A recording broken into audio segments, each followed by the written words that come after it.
అన్నానగర్ లో ఉంటారా మరి? అన్ననగర్. ఎట్లనే ఇక్కడ రోడ్లు వెడల్పి చేస్తామన్నారు, డ్రైనేజ్ చేస్తామన్నారు, కనీసం తట్టడి మట్టి అన్న తీసిరా?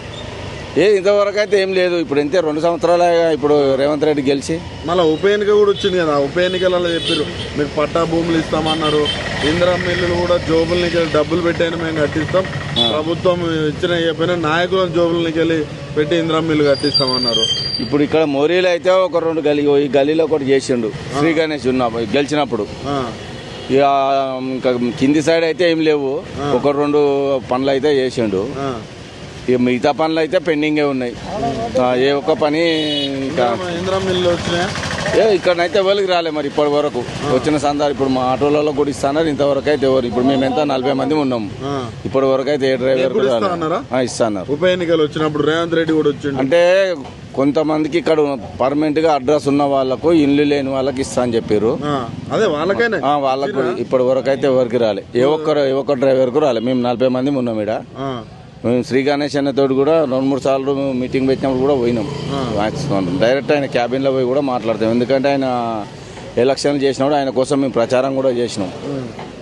మీకు 2 సంవత్సరాలు ఇంక ఇవ్వకపోతే ఏంది మీ పరిస్థితి? ఇప్పుడు ఏం చేయాలి? 2 సార్లు పోయినాం, 3 సార్లు పోయినాం, ప్రచారం చేసినాం, ఆయన దగ్గర పోయి కూడా మాట్లాడినాం. ఇస్తాను.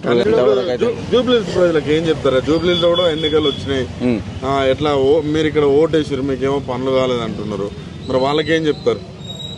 ఇప్పుడు అన్న ఇక్కడ ఏడ చెప్పినా ప్రతి దగ్గర నువ్వు ఇలాంటి మీటింగ్ పెట్టినా కూడా మనకు ఏడేమేం పనులు నడుస్తున్నాయనేది తెలుస్తుంది.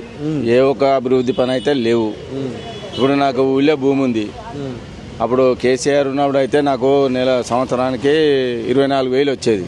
ఇప్పుడు అలా సగం కట్ చేసిండు. నాకు ఇప్పుడు ఎంక్వైరీ చేస్తే నువ్వు బరాబర్ చేయాలి.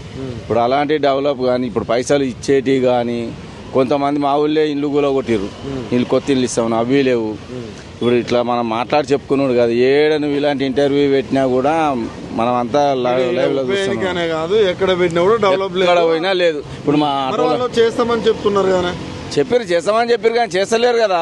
ఇప్పుడు ఒకటి చేసి చూపించాలి కదా, చెప్పడానికే సరిపోతుంది. చెప్పడం